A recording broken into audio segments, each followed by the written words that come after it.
दोस्तों, अगर आप ये कहानी फेसबुक पर देख रहे हैं तो प्लीज़ फॉलो कर लें और पेज को लाइक कर दें और शेयर कर दें जितना हो सके। अपने परिवार के शिष्य के साथ कहीं जा रहे थे तो उस शिष्य को कुछ मजाक सूझी, क्योंकि उसको रास्ते में किसी गरीब मजदूर के जूते दिखाई दिए।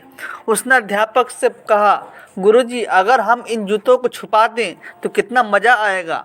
देखते हैं कि मजबूर पर इसका क्या असर पड़ता है। मजाक सूझ रहा था, लेकिन गुरुजी ने कहा कि नहीं, गरीब इंसान के साथ इस तरह भद्दा मजाक करना ठीक नहीं। उसने कहा, क्यों ना हम इन जूतों में कुछ सिक्के डाल दें और देखें कि इसका इस गरीब मजदूर पर क्या प्रभाव पड़ता है। उन्होंने ऐसा ही किया। जैसे ही मजदूर अपना काम करके लौटा और उसने एक पाँव अपने जूते में डाला तो उसको कुछ कठोर सा महसूस हुआ। उसने अंदर हाथ डाला तो उसको कुछ सिक्के दिखाई दिए। वह थोड़ा आश्चर्य में पड़ गया। आसपास किसी को देखा तो कोई भी दिखाई नहीं दिया। वापस उसने दूसरा पैर अपने जूतों में डाला, वापस उसको उसमें कुछ सिक्के दिखाई दिए।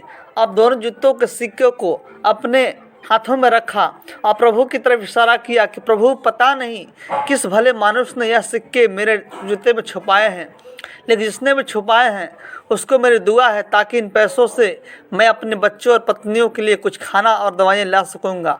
और इतना बोलकर वह चला गया। इस बात को शिष्य और अध्यापक दोनों सुन रहे थे। अब अध्यापक ने शिष्य से पूछा, अब तुम बताओ कि तुम्हें कैसा महसूस हुआ, तुम्हारी पहले वाली मजाक या यह सही तरीका।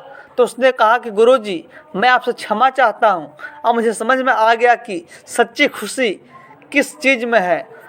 जब हम किसी की मजाक उड़ाते हैं तो हमें उस पल का आनंद मिलता है, लेकिन इससे हमें बद्दुआ मिलती है। लेकिन अगर हम किसी की मुश्किल परिस्थितियों में मदद करते हैं और जिसकी भी हम मदद करते हैं उसका भी नहीं पता कि हमने उसकी मदद की है, लेकिन अंदर ही अंदर हमें पता है कि हमने उस इंसान की मदद की है, वह सच्ची खुशी है। जब हम दूसरों को खुशी देते हैं, सच्ची खुशी मिलती है। दोस्तों, ये कहानी अगर दिल को छू गया तो प्लीज़ एक लाइक, शेयर और चैनल सब्सक्राइब कर दें। ऐसा हमें ये सीख मिलती है दोस्तों कि इसी तरह खुशियाँ हमें बांटनी चाहिए और दान करते रहिए, जिससे कि हम अपने काबिल हों। जितना भी आपसे बन पड़े दान करें, लेकिन दान जरूर करें।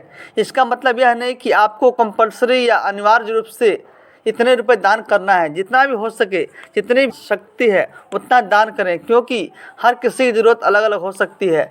अगर आप किसी को भी पैसे दान नहीं कर सकते तो कम से कम या किसी भूखे को भोजन तो करा ही सकते हैं।